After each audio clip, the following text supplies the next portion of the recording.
आंदोलकांना चर्चेचं निमंत्रण दिलं होतं. आंदोलकांनी आंदोलन न करण्याचं आश्वासन दिलं होतं. शिष्टमंडळाने लेखी मागण्यांसाठी 2.5 तास घालवले. भाजप खासदार बासुरी स्वराज यांनी हा आरोप केला. आता मोठी बातमी समोर येते. आंदोलकांना चर्चेचं निमंत्रण दिलं होतं. आंदोलकांनी आंदोलन न करण्याचं आश्वासन सुद्धा दिलेलं होतं.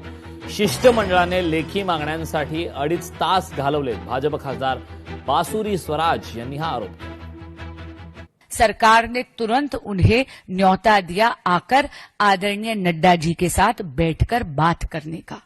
जब ये लिखित में डिमांड्स लेकर आए, इनसे पुनः आग्रह करा गया कि आप कृपया प्रदर्शन मत करिए। इन्होंने आश्वासन दिया कि ये नहीं करेंगे, पर ये मुकर गए।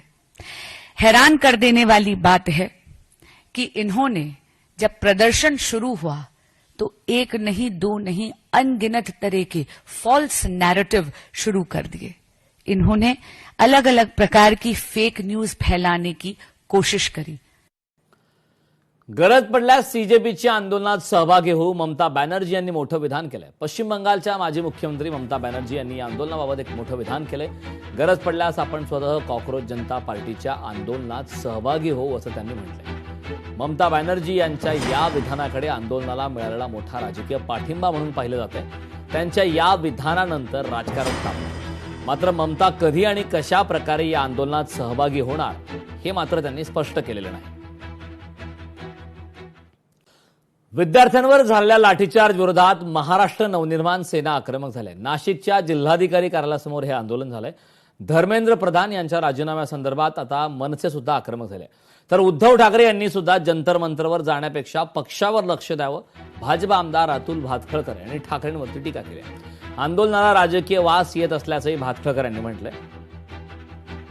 उद्धव ठाकरेंना म्हणावं की जंतर मंतरवर जाण्यापेक्षा तुमच्या पक्षात जो जंतर मंतर चालू आहे त्याचा जरा विचार करा आणि स्वतःचा पक्ष शाबूत राहील याच्याकरता प्रयत्न करा. पाण्यामध्ये ढेकूळ विरघळावं तसा त्यांचा पक्ष विरघळत चाललाय याची त्यांनी चिंता करावी. संविधानावर ज्यांचा विश्वास ते हिंसेचा वापर करणार नाहीत. विधानसभा अध्यक्ष राहुल नार्वेकर यांनीही प्रतिक्रिया दिली. संविधानिक प्लॅटफॉर्मचा उपयोग करणं फायद्याचं, संविधानिक लोकशाहीत चर्चा घडून आणणं महत्वाचं असल्याचं राहुल नार्वेकर यांनी वक्तव्य केलं. संविधानात ज्याचा विश्वास आहे, every person who has a stake in democracy, तो कधीही हिंसेचा वापर करणार नाही. आणि त्यामुळे मला असं वाटतं की कोणीही असंविधानिकरित्या प्रदर्शनं करणं किंवा पार्लमेंट हा फोरम डिस्कशनसाठी आहे, तिथे लोकांचे प्रश्न मांडणं आवश्यक आहे. त्यामुळे अशा फोरममध्ये, पार्लमेंटमध्ये चर्चा घडून येऊन त्यावरती चर्चा केल्यानंतर लोकउपयोगी, लोकांसाठी फायद्याचे असणारे निर्णय होणं हे अधिक महत्वाचं आहे. संविधानिक प्लॅटफॉर्मचा आदर राखणं अत्यंत आवश्यक आहे.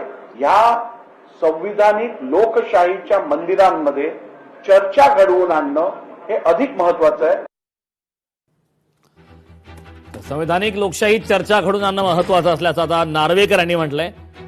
नार्वेकर यांची आता प्रतिक्रिया आली. राहुल नार्वेकर यांनी आता या आंदोलनासंदर्भात प्रतिक्रिया दिलेली आहे. लोकशाही मराठी ऐका, पहा, जागरूक रहा.